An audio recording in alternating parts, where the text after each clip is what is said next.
Kepatihan ini dulu di sebelum era 2013 ke sana, itu kita santer disebut dengan Kampung Idiot. Nah, terutama Kampung Idiot itu disebut pada tahun 2008. Nah, ceritanya kenapa kok disebut sebagai Kampung Idiot? Saya ini kan besar dan lahir di desa. Saya tahu betul bagaimana kondisi masyarakat waktu itu. Dan ingatan saya masih kuat ketika saya SMA, gitu ya. SMA kelas 1 itu memang bagaimana potret kemiskinan itu luar biasa. Jadi kondisi desa yang sangat miskin, kemudian banyak sekali orang idiot atau disabilitas intelektual yang jumlahnya ratusan waktu itu, kemudian juga akses yang masih sangat terbatas ya, kita memahami lah tahun-tahun 2001-2002. Nah, kemudian banyak sekali warga idiot. Sehingga Karangpaten pada era itu dikenal sebagai sebuah desa yang sangat miskin, terpencil, dan semuanya. Upaya saya untuk membantu desa Karangpaten kan saya mulai dari SMA kelas 2. Ya. Begitu lulus SMA, saya kuliah. Di kuliah saya aktif juga ada pergerakan. Di pergerakan, saya juga berusaha bantu. Saya aktif di Badan Eksekutif Mahasiswa, aktif di himpunan mahasiswa jurusan, dan organisasi lain ini melakukan kegiatan mengumpulkan donasi bakti sosial sektor ke desa saya. Singkat cerita di 2013 terjadi proses pilkada. Saya memang sebagai salah satu anak yang waktu itu kuliah juga, saya tidak pernah memang bercita-cita menjadi kepala desa. Singkat cerita suatu saat kan ada kegiatan masyarakat, saya diundang di situ, saya ditodong dan diminta oleh masyarakat untuk maju sebagai kepala desa. Waktu itu saya menolak. Kenapa saya menolak? Waktu itu saya merasa masih sangat muda banget di tahun 2013 ya, masih usia 31 waktu itu. Saya merasa muda, belum punya kemampuan gitu ya. Terus saya menolak itu. Tapi berkat dorongan, ditekan juga oleh tokoh masyarakat, anak-anak muda untuk mendorong saya, akhirnya mau nggak mau saya mendaftarkan diri sebagai salah satu calon pada tahun 2013. Dan akhirnya terpilih saya sebagai kepala desa periode pertama di tahun 2013.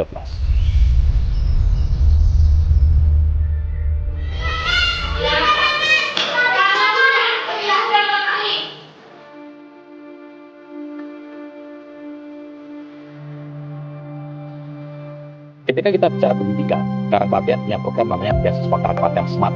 Jadi kami memberikan beasiswa kepada anak-anak SD sampai kuliah yang tidak mampu. Ini difasilitasi oleh pemerintah desa agar bisa sekolah dan kuliah dengan gratis. Itu kami lakukan. Konsep beasiswa ini tidak murni dikelola oleh saya sendiri. Saya kerjasama dengan berbagai pihak, baik sekolah maupun kampus, seperti itu.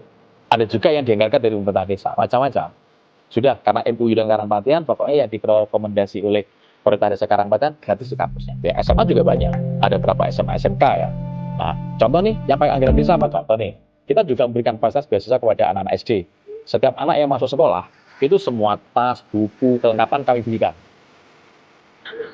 Semua anak yang masuk SD kelas 1 di Karangpaten, yang sekolahnya di SD Karangpaten, itu kami fasilitasi dengan begitu. Nanti semua anak yang lulus kelas 6 dari SD Karangpaten, kami berikan juga tas, buku, dan semuanya untuk masuk SMP.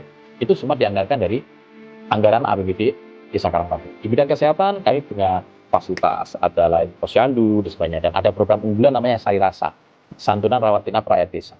Jadi warga miskin masuk rumah sakit, biaya rumah sakitnya di-cover oleh BPJS Kesehatan.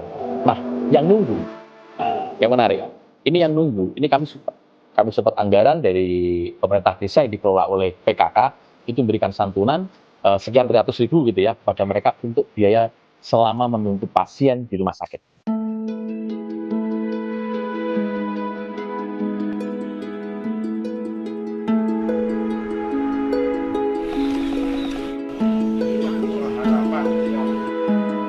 Begitu saya terpilih menjadi kepala desa pada tahun 2013, saya lebih fokus bagaimana kita satu mengurangi angka kemiskinan, meningkatkan taraf hidup masyarakat, membuat warga desa lebih mandiri. Kemudian di luar itu, agar bagaimana kita mengembalikan kebanggaan sebagai warga desa Karangpaten. Maka kami melakukan hal, salah satunya saya membuat program yang saya nama Catur Karsa. Jadi Catur Karsa itu adalah 4 cara untuk pencegahan kemiskinan. 1, menciptakan pendapatan harian.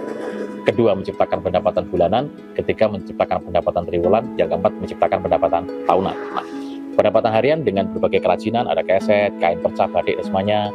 Ketika kita bicara batik gitu ya, Karangpaten dikenal dengan batik ciprat. Kronologinya adalah kami ini kan mengajar masyarakat untuk bikin kerajinan. Salah satunya keset. Yang kedua, kita mengirim teman-teman ini untuk belajar. Teman-teman yang normal maksudnya, para anak-anak muda, tokoh masyarakat, ada perangkat kita kirim untuk mengikuti belajar waktu itu. Mereka belajar di BPRSBG Temanggung yang di Banyak Kemensos. Di sana mereka belajar tentang cara-cara memberdayakan. Salah satunya ketemulah namanya membatik ciprat gitu. Nah, setelah ketemu ilmu ini, teman-teman kan menyampaikan ke saya, lalu saya ambil keputusan bahwa, oh ya, kita kembangkan. Kenapa? Karena batik ciprat ini mudah. konteksnya menciprat-ciprat. Nah, sehingga batik ciprat ini kami ajarkan kepada warga-warga disabilitas intelektual. Akhirnya kita latih, sekian lama berlatih, kemudian bisa sampai sekarang muncullah usaha batik ciprat.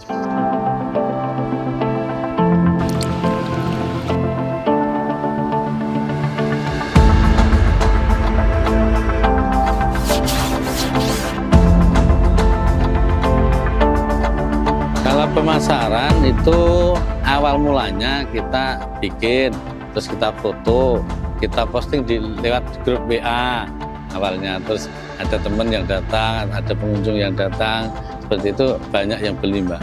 Memang di sini itu banyak pengunjung yang datang, terutama para donatur yang mau beri bantuan pada mereka. Ada juga anak-anak mahasiswa yang mau melakukan penelitian untuk bahan skripsi juga. Seperti itu. Terus dari yang lain termasuk kita menggunakan media sosial media yang memang saat ini sangat dibutuhkan oleh para pelaku jasa, masuk produsen batik ciprat ini juga. Ada web ke luar negerinya, termasuk ke Malaysia juga ada pengunjung di sini, Inggris juga pernah.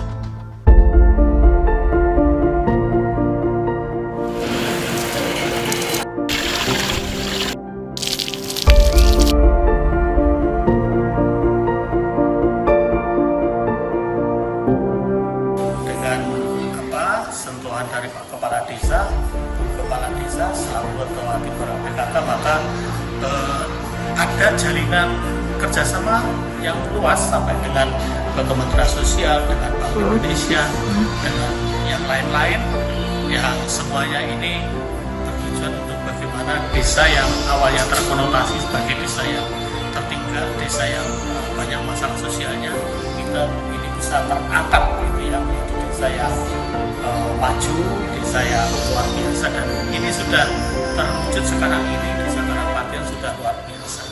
Download Tribun X sekarang, menghadirkan lokal menjadi Indonesia.